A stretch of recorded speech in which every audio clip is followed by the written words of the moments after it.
తిరుమల మీద జరుగుతున్నటువంటి వెంకటేశ్వర స్వామి మహోత్సవాలకు సమస్త ప్రజలు ఈ దేశంలోనే కాక ప్రపంచంలో ఉన్న అనేక దేశాల ప్రజలు కూడా ఎంతోమంది ఇక్కడికి విచ్చేస్తూ ఉంటారు.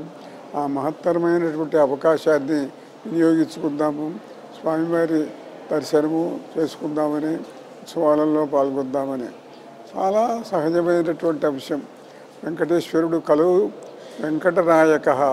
కలియుగంలో వెంకటేశ్వరుడిని మించినటువంటి దైవం లేదు. ఇంకో సంప్రదాయం కూడా ఉంది. బ్రహ్మోత్సవాలు స్వామికి జరిగేటప్పుడు సమస్త తీర్థాలలో, సమస్త క్షేత్రాలలో ఉండేటువంటి దేవతలందరూ కూడాను ఈ ఉత్సవాలు చూడటానికి వస్తారట. అయితే మరి ఇట్లా వచ్చేటైతే అక్కడ వాళ్ళకి ఉత్సవాలు ఆ క్షేత్రాలలో జరుగుతాయి కదా, మరి అక్కడ ఉండరా వాళ్ళు అని అంటే దానికి సంప్రదాయంలో ఒక వాక్యం ఉన్నది. ఏమిటంటే 16 కళలతో ఉంటారు మహాదేవతలు. అందులో ఒక కళను మాత్రం తమ స్వస్థానంలో ఉంచి మిగతా 17 కళలు కూడా స్వామిని దర్శించుకోవడానికి వస్తారు 17 కళలతోటి అని చెప్పి అత్యంత వైభవోపేతంగా ప్రపంచంలో ఎక్కడా లేనటువంటి ఉజ్వలోజ్వలమైన మహోన్నతమైన రీతిలో తిరుమల మీద ఉత్సవాలు జరుగుతూ ఉంటాయి. ఈ కార్యక్రమాలలో పాల్గొనడానికి మానవులు మాత్రమే కాదు, దేవతలందరూ కూడా వస్తారు.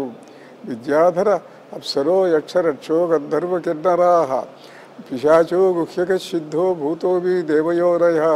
దేవయోరులందరూ వస్తారు. సిద్ధాశ్రమం నుండి సిద్ధులు వస్తారు. వివిధ క్షేత్రాల నుండి యోగీశ్వరులు వస్తారు. అందరూ కూడా స్వామిని సేవించుకోవడానికి వస్తారు. అందువల్ల ఈ కార్యక్రమంలో పాల్గొనడానికి వెళ్ళినటువంటి వాళ్లకు స్వామి దర్శనం మాత్రమే కాకుండా వీళ్ళందరి చూపులు కూడా భక్తుల మీద పడతాయి.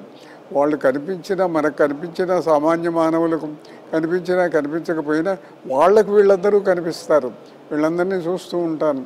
వాళ్ళ దర్శనం కూడా జరుగుతుంది. కాబట్టి స్వామి దర్శనము, యోగుల దర్శనము, సిద్ధుల యొక్క దర్శనము, దేవతల యొక్క దర్శనము జరిగి అందరూ కూడాను సమస్త కష్టాలు పోగొట్టుకొని సుఖంగా శుభంగా ఉంటారు స్వామివారి ఉత్సవాలలో పాల్గొంటే.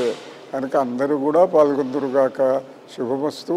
నారాయణ నారాయణ.